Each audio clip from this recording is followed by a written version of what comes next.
మీ ఎలాంటి వ్యాపార ప్రకటనలకైనా వెంటనే మా ఛానల్ సంప్రదించండి. ప్రస్తుతం మనతో పాటు ప్రముఖ ఆధ్యాత్మికవేత్త, మంత్రతంత్ర జ్యోతిష్యులు, ఐకాన్ ఆస్ట్రాలజర్ సురేష్ బాబు గారు మనతో ఉన్నారు. గురువు గారితో మాట్లాడతాం. నమస్కారం గురువు. జై శ్రీమన్నారాయణ. జూలై నెల 2026 ధనుసు రాశి వాళ్ళకి ఎలాంటి అదృష్టం వరించబోతుంది? ప్లస్ ఏంటి, మైనస్ ఏంటి, ఏ విధంగా జాగ్రత్తగా ఉండాలి మాసం అంతా కూడా గురువు గారు? ధనుసు రాశి రొట్టె విరిగి నేతిలో పడింది. ఎక్కడైనా విన్నారా? నేతిలో పడిందంటే బాగానే ఉంటుంది, తినొచ్చు కదా. ఇంకా అలానే ఉంటుంది అనమాట. ధనుసు రాశి వాళ్ళకి కొంతమేర పర్లేదండి, అదృష్టం బాగానే ఉందనుకోవచ్చు. ఎందుకంటే గ్రహాలన్నీ కూడా మార్పు చెందాయి. ఇప్పుడు మిథున రాశిలో ఉన్నటువంటి గురువు కర్కట రాశికి వచ్చారు, కర్కట రాశిలో ఉన్నటువంటి శుక్రుడు సింహరాశికి వచ్చాడు, సింహరాశిలో ఉన్నటువంటి కేతు కూడా మారుతున్నాడు, ఇటీవల మనకి మారిపోతున్నాడు. రాహు కుంభరాశిలో ఉన్నటువంటి వ్యక్తి మనకి మీన రాశిలో రావడం, మీన రాశిలో ఉన్నటువంటి శని నక్షత్రం మార్పు చెందడం. అలానే గ్రహాలన్నీ కూడా బుధుడు మారాడు. గురువు బుధులు కలయిక ఎట్లా ఉండిద్దంటే కనుక చాకచక్యంగా ఎలా ఉంటుందంటే, ఒక గురువు ఒక పారిశ్రామికవేత్త కానీ ఒక రైతు కానీ మాట్లాడుకుంటే ఎలా ఉంటుందంటే కనుక గురు అదృష్టం అంటారు అనమాట. ఆయన సలహాలు ఇస్తూ ఉంటారు, ఇతను పాటిస్తూ ఉంటారు. ఇక వీరిద్దరికి సంభాషణ ఎలా ఉంటుందంటే, కర్కాట రాశిలో ఉన్నారు మళ్ళీ అందులోనూ. కర్కాట రాశి అంటే బోలా, అంటే అక్కడ ఉండేది ఏది కూడా వైబ్రేషన్స్ ఎక్కువ ఉంటాయి. ఆ వైబ్రేషన్స్ ఎక్కువ ఉండడం ద్వారా ఈ కదలికల వల్ల ఆ రాశులన్నింటిలోనూ కొంతమేర మిశ్రమ ఫలితాలు, శుభ ఫలితాలు ఉంటూ ఉంటాయి అనమాట. దాంట్లో ఒకటి ఈ యొక్క ధనుసు రాశి. ఎట్లా అంటే ఈ గ్రహరీత్యా అన్నీ కూడా ఈ జూలై మాసానికి అనుకూలంగా మారిపోయినాయి. ఈ మారిపోయేటువంటి తరుణంలో ఈ యొక్క ధనుసు రాశి వాళ్ళకి అదృష్టం ఎలా ఉంటుందంటే, నైట్ ఒక మెసేజ్ వచ్చింది, జాబ్ ఈజ్ అ క్లోజ్ అని, జాబ్ లేదని వస్తుంది. మార్నింగ్ ఒక మెసేజ్ వచ్చింది, సార్ మీరు లాస్ట్ టైం ఇంటర్వ్యూ ఇచ్చారు, మీకు జాబ్ వచ్చింది అని ప్యాకేజీలో. వీళ్ళని ఎప్పటికి నిద్ర లేవరు, 2 మెసేజ్లు పొద్దున్నే చూసుకుంటారు అన్నమాట. సో వీళ్ళకి ఏంటంటే అదృష్టం అనేది అలా వెంబడే వచ్చేస్తుంది. ఒకప్పుడు ధనుసు రాశి వాళ్ళ పరిస్థితి ఏంటి తెలుసా అండి? జాబ్ పోయిందనుకోండి, ఇక జాబ్ కోసం కాళ్ళు వరిగిపోయేలాగా ఒకప్పుడు పాత సినిమాలో చూపిస్తారు, డిగ్రీ ఉంది జాబ్ అని చెప్పేసి అన్ని ఆఫీసులు తిరుగుతూ ఉంటారే, ఆ టైప్లో ఉంటారన్నమాట ఈ ధనుసు రాశి వాళ్ళు. అలా వెళ్ళే వాళ్ళకి లేకుండా వెంటనే జాబ్ వచ్చేయటం, ఇది మంచి గొప్ప అదృష్టం కదా. అలానే మంచి కంపెనీలు అండి చేతికి వచ్చేస్తాయి. ఎన్నో రకాలైనటువంటి సంపద వచ్చేటువంటి, వనరులు వచ్చేటువంటి అవకాశాలు చేదాకు వస్తాయి, జారిపోతూ ఉంటాయి. అలానే వీరికి ఎన్నో రకాలైనటువంటి శక్తియుక్తులు కలటువంటి వీరికి అవకాశాలు బాగా వస్తాయి. రాజకీయ పార్టీలో వస్తాయి, అలానే సెలబ్రిటీలుగా వస్తాయి, సినీ రంగంలో వస్తాయి, ఇంకేదన్నా వీరు ఏదన్నా మంచి రంగాల్లో వెళ్ళాలని కూడా అవకాశాలు వస్తాయి. అవకాశాలు ఎక్కడి దాకా వస్తాయి అంటే చేదాకు వస్తాయి.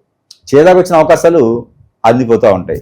వీరి ఆలోచన ఎలా ఉండిద్దంటే చాలా గొప్పగా ఆలోచిస్తూ ఉంటారు, ఇది మనకి చేతికి అంతే బాగుండు కదా, ఇది వచ్చింది కదా అని. కానీ దాని దగ్గర అక్కడ వరకే, ఆచరణ వరకే ఉంటుంది. ఇవన్నీ కూడా ఏంటంటే వారిపైన గ్రహాల రీత్యా కూడా కొంత పోట్లాడుకుంటూ ఉంటూ చేదాకు వచ్చిన ఎందుకు పోతాయి అంటే కనుక, ఒకటి వీరి గోచార ప్రకారంగా ఏదైనా సమస్యలు ఉండటం, వీరి గోచార ప్రకారంగా ఏదైనా పుట్టినప్పుడు ఏదైనా పూజలు కానీ హోమాలు కానీ శాంతి హోమాలు కానీ చేయించకపోవటం ఒకటైతే. రెండోది కర్మలు, పెద్దలు చేసినటువంటి వీరు చేసినటువంటి పునర్జన్మ సుకృతం అనే కర్మలు వస్తాయి. మూడోది వీరి సంసార సుఖం కూడా ఎలా అంటే, భార్య లవ్ మ్యారేజ్ వీరికి జీవితంలో లేదు, లవ్ అనేది వీరికి సక్సెస్ అవ్వదు. అలానే వీరికి ఏదైనా లవ్ మ్యారేజ్ అయిందనుకో 9 ముక్కులా ఉంటుంది సంసారం. అలానే అరేంజ్ మ్యారేజ్ అయిందనుకోండి, లవ్ మ్యారేజ్ అరేంజ్ మ్యారేజ్ చేసుకున్నా కూడా సంసారం అనేది కొంచెం ఇబ్బందికరంగానే ఉంటుంది. ఇటీవల 2-3 సంవత్సరాలుగా పెళ్ళినటువంటి ధనుసు రాశి వారు ఎవరైనా ఉన్నారు అంటే కనుక వారికి వీరికి సంసార ప్రకారంగా సుఖం ఉండదు, ఎప్పుడు కూడా స్ట్రెస్, ఇబ్బందులు ఇలాంటివి ఉంటాయి. అలాంటివి కూడా ఈ జూలై మాసంలో మరలా దగ్గర అవ్వడం, మాట్లాడడం, వారు మళ్ళీ దగ్గరికి వచ్చేదానికైతే అవకాశాలు ఉన్నాయి. దాంతోపాటు నేను ఒకటి చెప్పాలనుకుంటున్నది ఏంటంటే, ఈ సంవత్సరం అయితే కనుక ఎవరైనా ధనుసు రాశి వారు పెళ్లి చేసుకోవాలి అనుకుంటే కనుక ఖచ్చితంగా వద్దు అని చెప్తా. ఎందుకంటే గ్రహాలన్నీ చాలా అనుకూలంగా ఉన్నాయి. ఈ అనుకూలంగా ఉన్నప్పుడు పెళ్లి చేసుకోకూడదు, గ్రహాలు అనుకూలంగా ఉన్నప్పుడు పెళ్లి చేసుకోకూడదు. ఖచ్చితంగా సంపాదించుకోవాలి, ఖచ్చితంగా నిలదొక్కోవాలి, నిలబడాలి. ఒక స్థాయిలోకి వచ్చిన తర్వాత పెళ్లిది ఏముంది, 60 సంవత్సరాల పెద్దవారికి కూడా పెళ్లి అవుతుంది. కాబట్టి ఈ అవకాశాన్ని ఖచ్చితంగా సద్వినియోగం చేసుకుని ముందుకు వెళ్తే, అందిపుచ్చుకోవడం తప్పితే అవకాశాన్ని విడదీయకూడదు, విడనాడకూడదు. కాబట్టి ఈ జూలై మాసంలో వేసేటువంటి ప్రతి అడుగు కూడా ఆలోచించుకుని ముందుకు వేస్తూ సంపాదించుకునేటువంటి రంగాలు ఏవైతే ఉన్నాయో ఆ రంగాల్లో ముందుకు వెళ్తూ ఉండాలి. పెళ్ళైతే మాత్రం అక్కడే స్థితిలంగా ఉండాల్సి వస్తుంది. వీరు ఏంటంటే చిన్న విషయానికి సూక్ష్మంగా ఆలోచిస్తారు స్ట్రెస్తో. ఈ స్ట్రెస్ అయ్యారంటే ఆటోమేటిక్గా మజిల్స్ పెయిన్ వస్తుంది, గ్యాస్ట్రిక్ ట్రబుల్ వస్తుంది, బ్యాక్ పెయిన్ వస్తుంది, కూర్చునే బద్ధకం వస్తుంది, కోపం, చిరాకు అన్నీ వచ్చేస్తాయి. కాబట్టి ఇక రెండో పని ఏం చేయలేరు, కొట్లాడుకుంటూనే ఉండాలి. కాబట్టి అలాంటి సమస్యలు రాకుండా ఉండాలంటే పెళ్లి ఒకటి చేసుకోకుండా ఉంటే ఖచ్చితంగా వీరికి ఇబ్బంది లేకుండా ఉంటుంది. అలానే పెళ్లి అయిన వారు ఏం చేయాలి? పెళ్లి అయిన వారు చేసేది ఏం లేదు. రాహుకి కేతువుకి గురువుకి బుధుడికి జపం చేసుకుంటూ కూర్చోవాలి. స్ఫటికమాల అది ఎక్కడ తీసుకోవాలంటే సురేష్ గారి దగ్గర తీసుకుంటే మంచిది.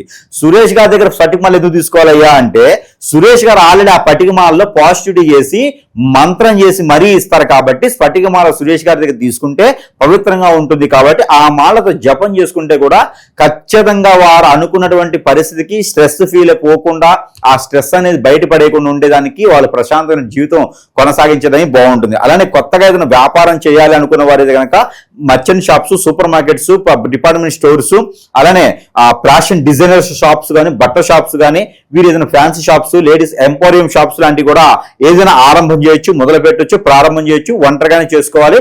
పార్ట్నర్షిప్ వ్యాపారాలు వీరికి పనికిరావు. అప్పు తీసుకొచ్చిన పర్లేదు కానీ పార్ట్నర్షిప్ వ్యాపారాలు పనికిరావు.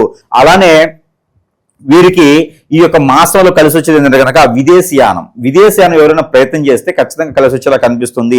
భార్యాభర్తలు దూరం అయితే మాత్రము ఖచ్చితంగా వీరైతే మాత్రము ఏది కూడా నోరు జారి మాట్లాడకూడదు. స్త్రీ నుంచి చాలా ప్రమాదం ఉంది. స్త్రీకి కూడా, స్త్రీ నుంచి స్త్రీకి, స్త్రీ నుంచి పురుషుకి కూడా ఈ మాసం చాలా ప్రమాదకరంగా ఉంది. గ్రహాలన్నీ కూడా సానుకూలంగా ఉన్నప్పటికీ కూడా కలత్ర దోషం అంటే కలత్ర దోషం ఎక్కడ వస్తాయా అంటే కనుక సింహరాశిలో కేతుతో పాటు శుక్రుడు ఉంటావు. ఈ కేతుతో పాటు శుక్రుడు కలత్ర దోషాన్ని తీసుకొస్తాడు. ఇప్పుడు పెళ్లిళ్ళైనా కూడా ఎక్కువ నిలబడవు. ఖచ్చితంగా ఇప్పుడు పెళ్లి అయితే 18 మాసాలు వాళ్ళకి ఏదో రకమైన గొడవలు వస్తుంది. కాబట్టి ఈ జూలై మాసంలో పెళ్లిళ్ళు కానీ, జూలై నుంచి సెప్టెంబర్ అక్టోబర్ వరకు కూడా పెళ్లిళ్ళు అనేది చేసుకోకూడదు. ఈ శుక్రుడు ఎప్పుడైతే కన్యారాశి తులరాశికి ఆరంభం అవుతారో ఆ సమయంలో పెళ్లిళ్ళు చేసుకోవచ్చు. కానీ సింహరాశిలో కేతుతో పాటు ఉన్నాడు కాబట్టి పెళ్లిళ్ళు అనార్హ్యం. చేసుకుంటే అంత పెద్దగా ఫలించేది ఏ రాశి వారికైనా సరే. మన అబ్బాయి మన అమ్మాయి అనిపించుకోవచ్చు. అలా అనిపించుకున్న పని ఇక ధనుసు రాశి వారికి తూర్పు తీసుకొచ్చేటువంటి అమ్మాయి సంబంధం, పరమ తీసుకొచ్చేటువంటి అబ్బాయి సంబంధం ఖచ్చితంగా సెట్ అవుతుంది. వీరికి అయిన వాళ్ళ ద్వారా, తెలిసిన వాళ్ళ ద్వారానే సంబంధాలు వస్తూ ఉంటాయి. మంచి వెల్ సెటిల్డ్ ఫ్యామిలీ నుంచి వస్తాయండి. కాబట్టి చవి చూడవచ్చు. నవంబర్లో, డిసెంబర్ అయితే పెళ్లి చేసుకోవచ్చు. లేదా 2027 సంవత్సరం ఫిబ్రవరి తర్వాత అయితే వీరికి మంచి సానుకూల పడేటువంటి గ్రహాలన్నీ సానుకూలంగా ఉంటాయి కదా, అప్పుడు పెళ్లి చేసుకోవచ్చు. వీరికి పుట్టుతంతోనే పితృదోషాలు వస్తూ ఉంటాయి. దానికి ఇప్పుడు సరైనటువంటి సమయం. గ్రహాలన్నీ కూడా కర్కాటక రాశి నుంచి వీలుకున్నాయి కాబట్టి గురువులు అలానే బుధుడు రెండు కలిసి ఉంది కాబట్టి పితృదోషాలకి పరిహారం ఇప్పుడు చేసుకున్నట్టయితే కనుక త్వరగా ఉపశమనం దొరికేదానికి తర్పణాలు వదులుకుంటే చాలా అద్భుతంగా ఉంటుంది. అలానే వీరికి ఆరోగ్య సమస్యలు కూడా తీరేందుకు ప్రకృతి వైద్యం ఏదైనా చేయించుకుంటే చాలా అద్భుతంగా ఉంటుంది. ఇక జూలై మాసం మొత్తం కూడా వీరు కొత్త రకం వ్యాపారం మొదలు పెట్టేదానికి అనుకూలంగా ఉంది కాబట్టి చిన్న చిన్న పరిహారాలు కూడా చేసుకొని ఆ గ్రహాలన్నీ కూడా సానుకూలంగా మలుచుకునే దానికి అవకాశం ఉండాలి. అలానే వీరు స్ట్రెస్ కావచ్చు, వీరు 10 మందితో ఎక్కువ మాట్లాడలేరు. ఏ పనైనా చేయగలుగుతారు. ఒకటే టైంలో 2 రకాల పనులు చేయగలుగుతారు. మంచి నాలెడ్జ్ పర్సన్, ఎవరికి దగ్గర వీరు మంచి మెప్పు పొందేటువంటి అదృష్టం, అవకాశం, కొత్తగా వనరులు సృష్టించడం వీరు సాధ్యపడుతూ ఉంటుంది. అలాంటి ధనుసు రాశి వారికి ఎవరైనా సరే వీరి మంచితనము, చాకచక్యతనము, గొప్పత విశేషం, సహాయం చేసే గుణగణాలు అన్నీ ఉంటాయి కాబట్టి అందరిని దగ్గర చేసే తత్వం ఉంటుంది కాబట్టి వీరి పైన ఏదైనా హిప్నాటిజం, బ్లాక్ మ్యాజిక్, వశీకరణ, బాలముఖి, భానుమతి, యక్షిని, స్పిరిట్ లాంటివి ఏదైనా చేయించి అష్టదిబ్బందిని పాలు చేసి వీరు అనుకున్న పనులకు ముందుకు వెళ్లకుండా సాధించడానికి ఆటంకపడేలా కనిపించేలా చేస్తున్నారు. కాబట్టి ఆరు భార్య అయినా ఉండొచ్చు, భర్త అయినా ఉండొచ్చు, చెప్పలేం. ధనుసు రాశి వారు ప్రతి ఒక్కరు శత్రువులానే ఉంటారు, శత్రువులు అవుతారు కూడా వీరి మంచితనాన్ని. కాబట్టి వారితో చాలా జాగ్రత్తగా ఉండాలి. ఇట్లా మనం ఏదైనా సమస్య ఉందని చెప్పేసి గ్రహాల రీత్యా, గ్రహాల రీత్యా, గోచార రీత్యా, దశల అంతర్దశల రీత్యా మనకు బాలేదేమో అని అనుకుంటాం. కానీ కాదు, ఎవరో మన పైన ఏదైనా చెడు చేపిస్తే మాత్రమే మనకు అలా అవుతుంది. ఈ రోజుల్లో మంచిగా ఉంటూనే ఏం లేదండి, చిన్న చిన్న మంత్రాల ద్వారా కూడా హిప్నాటిజం చేయొచ్చు, అష్టదిబ్బం చేయొచ్చు. ఈ రోజున అన్ని కూడా యూట్యూబ్ ఆన్ చేస్తే కూడా ఎవరైనా చెడిపోవాలని, నాశనం అవ్వాలంటే మాత్రం చాలా వీడియోస్ ఉంటాయి, బాగుపడాలంటే ఉండవు. కానీ అలాంటి ఏదైనా చేసి ఎదుటి వాళ్ళు ఇబ్బంది పెట్టేటువంటి ఆలోచన ఉంటుంది. కాబట్టి కుళ్ళు, కుతంత్రం, వ్యసనం, రందీతో ఎంతో మంది చేపిస్తుంటారు. కాబట్టి ధనుసు రాశి వాళ్ళు చాలా సెన్సిటివ్ అండి. మాట పడరు, మాట అనిపించుకోరు, మాట అంటే ఒప్పుకోరు. ఎందుకంటే వాళ్ళు అలాంటి చేయరు కాబట్టి చాలా సెన్సిటివ్ గా ఉంటారు. కాబట్టి వారు ఏదైనా మాటనండి ఇలా నరనరాలు పీక్కుంటూ ఉంటారు. నన్ను ఎందుకన్నారు, నేను ఏం తప్పు చేస్తాను అనుకుంటూ ఉంటారు. కాబట్టి అలాంటి వారు మంచిగా ఉండాలి, బాగుండాలి. కాబట్టి చిన్న చిన్న పరిహారాలు కూడా చేసుకుంటూ ఉండాలి. ఉపశమనం మాత్రమే. ఇంకా వారికి ఏదైనా జరిగింది అంటే మాత్రము ప్రపంచంలో ఉన్నటువంటి గురువులు అందరి దగ్గరికి వెళ్ళొచ్చు. వెళ్ళి అవ్వలేదు అంటే ప్రపంచంలో ఉన్నటువంటి దేవుళ్ళందరి దగ్గరికి వెళ్ళిన తర్వాత కాశీ వెళ్ళాలి. అది ఒకప్పుడు సిద్ధాంతం. ఈ రోజుల్లో ఫ్లైట్స్, ట్రైన్స్ ఉన్నాయి కాబట్టి కాశీ అందరూ వెళ్తున్నారు. కాశీ వెళ్ళేది ప్రయాణం ఇది కాదు. కాశీ అంటే అంటే ఇంక మనకి పుణ్యాలన్నీ, పాపాలన్నీ ఇక్కడ అయిపోయినాయి. సి అంటే ఇక వెళ్ళిపోయింది, చూడు వస్తున్నాను దేవుడా అని చెప్పి చూడు అనమాట. సో ఇది కాశీ అంటే ఏంటంటే పెద్దవారు, ముసలివారు బాధ్యతలను తీసుకున్న తర్వాత ఇంక నాకు చాలు పుణ్యకాలం కావాలని చెప్పేసి కాశీ ప్రయాణం చేస్తూ ఉంటారు. 3 మాసాలు పట్టింది కాశీ ప్రయాణం చేయడానికి. ఇక 3 మాసాల తర్వాత 6 మాసాల్లోపు ఇంటికి వచ్చినారు. లేకపోతే వీళ్ళు ఇక్కడ కార్యక్రమాలు చేసుకుంటూ ఉంటారు. అదే కాశీ ప్రయాణం అంటే. కాదు ఈ రోజుల్లో ప్రతి ఒక్కరు కాశీ వెళ్తున్నారు.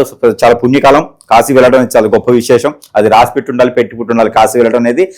అలానే ఈ కాశీ ప్రయాణం ఎలా అయితే అనుకుంటారో దేవుళ్ళందరూ అయిపోయిన తర్వాత భూమి మీద కాశీకి వెళ్తూ ఉంటారు. అలానే గురువులు, సద్గురువులు, సాధువులు, సన్యాసులు ఎంతమంది అయితే యక్షులు ఉన్నారో అందరి దగ్గరికి అయిన తర్వాత వారి సమస్య అయిందంటే దండం, సమస్య అవ్వలేదంటే కనుక అప్పుడు సురేష్ దగ్గరికి వస్తే వారికి ఉన్న సమస్యకి పరిష్కార మార్గం ఖచ్చితంగా మన దగ్గర దొరుకుతుందని నేను అనుకుంటా ఉన్నాను. ఒక క్రిస్టియన్సే కాదు, ముస్లింసే కాదు, హిందువులే కాదు, సైనులే కాదు, సైక్కులే కాదు, పలానా వాళ్ళు మతంతో, కులంతో, అలానే ప్రాంతంతో సంబంధం లేదు. మనిషి అయితే చాలు, నేను జంతువులు చేయను. మనుషులైతే కనుక ఖచ్చితంగా వారికి మంచి చేసేదానికి, నాకున్నటువంటి విద్య ప్రకారంగా చేసేదానికైతే డబ్బులు ఆశించను, జేబు ఆశించను. నేను ఆ పాకెట్ పెట్టుకోకుండా ఎవరైనా సరే సాదాసీదాగా గురువు గారు ఈ సమస్య ఉందంటే నా దగ్గరికి రాలేని సమయం వచ్చినా కూడా ఫోన్ ద్వారా మనం కాంటాక్ట్ లో ఉంటాం. అందుకే స్క్రీన్ మీద ఒక నెంబర్ ఇస్తా ఉన్నాం. ఏదో పేదవాళ్ళం కాబట్టి ఏదో నెంబర్ తీసుకున్నాము. అలానే వారు వాట్సాప్ ద్వారా, కాలింగ్ ద్వారా సంప్రదిస్తే కూడా ఖచ్చితంగా వారికి అందుబాటులో ఉండేసి సరస్వైన ధరల్లోని వారికి ఎన్నో రకాల వస్తువులు కూడా మంత్రోచ్చారణ చేసి మరి వారికి చెంతకెచ్చేట సదవకాశం కూడా మన దగ్గర లభ్యపడుతూ ఉంది. ఇటీవల పెట్రోల్ రేటు పెరుగుతూ ఉన్నాయి, డీజిల్ రేటు పెరుగుతూ ఉన్నాయి, అన్ని నిత్యావసర వస్తువులు పెరుగుతూ ఉన్నాయి. కానీ మన దగ్గర వస్తువులకు మాత్రము అదే విధంగా మనము ట్రావెల్ ఖర్చులు కూడా తీసుకోకుండా ఇస్తూ ఉన్నాం. కాబట్టి ఎవరికైనా కావాలంటే సురేష్ దగ్గర వస్తువు తీసుకున్నారంటే అదృష్టం ఉండాలనుకోవాలి ఎవరైనా సరే. ఎందుకంటే మనకి ఎన్నో చూస్తున్నాం, ఎంతో మందికి మనము సమర్పిస్తే కూడా ఎంతో మంది ఉపాధి అవకాశాలు పొందిన వాళ్ళు ఉన్నారు, వారి దరిద్ర రేఖలన్నీ కూడా దాటిన వాళ్ళు ఉన్నారు. ఇవన్నీ కూడా మనం చాలా మంది చూస్తూ ఉన్నాము. ఇవన్నీ కూడా దేవుడు ఇచ్చినట్టు మనకు ఆ ఒక కృపా కటాక్షాలు మన మీద ఉండడం వల్ల మనం ప్రజలకు మంచి చేయగలుగుతున్నాం. మనమేం దేవుళ్ళం అయితే కాదు, గురువులమే. కాకపోతే ఆ గంగిరెద్దుల్లా వేషాలు వేసుకున్నట్టు గురువులు అయితే కాదు, విద్య వచ్చినటువంటి గురువులను. కాబట్టి స్వయంగా వారికి ఏది కావాలన్నా ప్రజలకు మంచి చేసేదానికైతే ముందుండేదానికైతే మనం ఉన్నాము. దాంతోపాటు దేవుడు అనుగ్రహం కూడా ఖచ్చితంగా కావాలి. ఇవన్నీ కూడా ఏదైనా మనకి సమస్య వచ్చిందంటే కనుక ప్రతి ఒక్కరు గుర్తుపెట్టుకోండి, మనకి జాతక ప్రకారంగా కాదు, మనకున్న సమస్యని ముళ్ళుతోనే తీయాలి. నాకు హిప్నటైజం చేశారు అనుకుంటే నేను పోయి యజ్ఞయాగ హోమాలు చేస్తే మనకు పుణ్యం వస్తుంది, కానీ మనకి క్రియ పోదు. కాబట్టి ఇది గమనించుకొని ప్రతి ఒక్కరు కూడా సంప్రదిస్తే వారికి సమస్యకి పరిష్కారం దొరుకుతుంది మన దగ్గర నేను అనుకుంటా ఉన్నా. వాళ్ళు కూడా చూసుకోవాలి. అలానే వీరు దేవుని అనుగ్రహం కన్నా ముందు వీరికి ఈ మాసం మొత్తం కూడా కలర్ కలిసి వచ్చేటువంటి కలర్ ఏదైనా ఉందంటే కనుక బ్లూ కలర్ బాగా అద్భుతంగా కలిసి వస్తుంది, గ్రీన్ కలర్, అలానే బ్లాక్, ఈ 3 కలర్స్ కూడా వీరికి అద్భుతంగా కలిసి వస్తాయి. ఇక దిక్కు తూర్పు, ఉత్తరం 2 దిక్కులు కూడా వీరికి అద్భుతంగా ఉంటాయి. ఎందుకంటే గురువు మారాడు కాబట్టి ఉత్తరం ఉంటుంది, తూర్పు దిక్కు కూడా వీరికి రవి కూడా వీరికి అందుబాటులో ఉన్నారు కాబట్టి తూర్పు దిక్కు 2 కూడా ఈ మాసం చాలా అద్భుతంగా ఉంటాయి. ఇంకా గురువారం, శుక్రవారం ఈ 2 వారాలు వీరికి చాలా అద్భుతంగా ఉంటాయి. ఇక ఇవి చూసుకుంటే నెంబర్ 4, 6 ఈ 2 నెంబర్లు వీరికి అద్భుతంగా ఉంటాయి. 4 గురువుది, 6 అంటే కూడా వీరికి చాలా అద్భుతంగా ఉంది శుక్రుడు. కాబట్టి వీటితో కాకుండా ఇంకా ఇవి కాకుండా దేవుడు అనుగ్రహం. ఇక దేవుడు అనుగ్రహం ఏంటంటే విష్ణు ఆలయం అంటే ఇస్కాన్ టెంపుల్స్ ఎక్కడైతే ఉన్నాయో అక్కడ తేనె, పాలు, కుంకుమ పువ్వు, దాంతోపాటు అటుకులు ఇవి వేసినటువంటి నైవేద్యం స్వామివారి సమర్పిస్తూ ఉంటది. ఇక పట్టిందల బంగారమే. వీరికి ఉన్నటువంటి దారిద్ర్యం ఒకటే కాదండి, ఎవరైతే దూరమైనారో వాళ్ళు కూడా దగ్గర అయ్యేటువంటి అవకాశం ఉంది. అలా అని చెప్పి లవర్స్ కాదు, లవర్స్ కి వీళ్ళకి రవ్వు కలిసి రాదు. కాబట్టి ఎవరైతే ఆస్తులు, అంతస్తులు, కులాలు, మతాలు ఇవి కాదండి, ఏదైతే వనరులు దూరమైనాయో అవి మళ్ళీ వీరి దగ్గరికి వచ్చేదానికి అవకాశం ఉంది. ఇక విష్ణు ఆలయంకి వెళ్తే కనుక వీరికి అన్ని రకాలుగా సానుకూలంగా ఉంటుంది. ఇకపోతే వీరికి గోధుమ రొట్టెలు కానీ లేదా ఆవుకి గోధుమ రొట్టెలు కానీ, తోటకూర, పాలకూర లేదా దోసకాయలు కానీ ఈ మాసంలో కనుక ఆవుకు తినిపించడం ద్వారా వీరికి మంచి జరిగేదానికి అవకాశాలు మెండుగా ఉన్నాయి. ఇవన్నీ కూడా చేసుకొని అదృష్టవంతులు అవ్వచ్చు ధనుసు రాశి వారు ఈ యొక్క జూలై మాసం. ఓవరాల్గా జూలై మాసం ఈ రాశి వాళ్ళందరికీ ఏ విధంగా ఉంటుందో మంచి విశ్లేషణ అందించారు. ధన్యవాదాలు.